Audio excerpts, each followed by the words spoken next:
party, you're not going to do it with castor oil. You might try candy or ice cream or whatever they like. Or you're a bread fiend. Oh, yeah, we're going to have a bread party. Whatever. It's that thing that you like that's going to pull you away. Can I say something real quick? Yes, you may. I heard a minister say, if Satan can't make you bad, he'll make you busy. And sometimes we just get so busy that God doesn't have enough room in our life. And then it goes back to study to show yourself approved. And then busy comes back to the place of works. Yeah. Because you think you're doing it for who? And it could be something else. It could be good stuff, but it's taking God's place, Mm-hmm. And then, but good isn't always God. Right, exactly. God is always good, but good isn't always God. Because we do good stuff. And he said you can give yourself to be burned. You can give everything you have to the poor. You can. And he said at the end of it, if you don't have love, it's worthless. Yeah. And then I think sometimes you got to say no to some good things to say yes to some great things. And there's so many things I hear, like you can put so many bags on the boat will sink. So you got to take some bags off so the boat will stay afloat. What did he tell you to do? That's the part I think, sometimes we take on stuff and we're busy and we're worn out. And how much of that did he really ask you to do? That's not to say he won't ask you and you might be busy and tired, but I believe if you do it for him, there's strength. There's, when Jesus said he was a Samaritan woman and he had eaten and he had just got energized and he was preaching. They said, Master, how are you doing all this? And he says, I have meat to eat that you know not of. There's an energy in doing things when you're in line with God that fuels you and propels you. Like Rita going, to missions and wherever. She may look tired one day, but she said, hey, I'm on my way. And she's doing what she's doing because she's compelled. There's a love on the inside of her. There's people that she needs to reach. And so when we find our bliss, our place, our purpose, where God called us to, it's propelling, it's enticing, it's exciting, it's to some people it may be scary. How can you go to that neighborhood, or how can you go to that part of the world? Or that's not your calling. He says where he leads you, there's grace, and there's ability, and there's energy, and there's ask Pastor Bell how many times he's been to Africa. And so, and we see the what's happened with the mission there in Katali. It started out with a few, and now it's growing. And it's gotten so good that the folks that are the outside want to get trained in the school that we supply because they see results. All right. I told you there's a lot in this chapter. Where are we at? Are we even? We're at 9? Okay, who wants to read 9? Hey, Geraldine. I thought we read 9 already. Yeah. Okay, let's read 10 then. I'm sorry.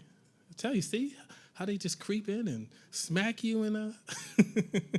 I thought we on 10 or 11. I didn't realize we read 9. Can I say something about 9 then? Hold since we on. already read it? Yes, ma'am. The 9 says, a little leaven leavens the whole lump. I was sitting here rereading it as we were talking because I recently started baking bread from scratch. Like, this has been like my new hobby. Okay. And look, Frieda looked at me like, I know, girl, I ain't on your level yet. But I just started doing it, and I love it. One of the breads I've been trying to perfect is a roti, which does not, you're not supposed to put yeast in it. In other words, you're not supposed to put leaven, like yeast and leaven, same thing. But because I made another bread that you were supposed to put yeast in, I just was like, I can put a little yeast in this, and yeast make it rise, make it do all the things, and it will be okay. I'm only going to put a little bit in. I blew the spot up. It was horrible. And I only used a little bit, and I was sitting there so dumbfounded, like it was just a little bit. Like I just thought the little bit would maybe help, but I wasn't supposed to put a little bit in. And so much like our lives, we think sometimes, I just did it a little bit. I just watched it a little bit. I just went out a little bit. Like we think that the little bit won't hurt us, but the little bit can really cause a lot of harm. Blow up the spot. Ruin everything. Just a little bit. Just a little bit. And it grows. That's the thing about yeast is it grows, You put a little bit in the flour. The longer you wait, the bigger it gets. Okay, so we're at 11 now? 10. 10. Okay, we'll go to Bishop 10. said 10. We're going with 10. We'll go with 10.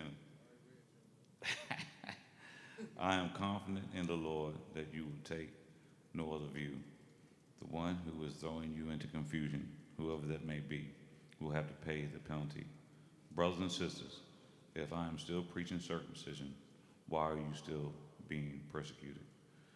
In that case, the offense of the cross has been abolished. As for those alligators, what's that? Agitators, my bad. They were alligators. There we go, alligators. I wish they would go the whole way and emasculate themselves. Stop right there. So, Got the alligators. so yeah, the alligators. But Paul was saying, he said, look, y'all say that I'm preaching circumcision. He says, well, if I'm preaching circumcision, why are they still persecuting me? Obviously, I'm not preaching circumcision. And he says, the ones who are preaching circumcision,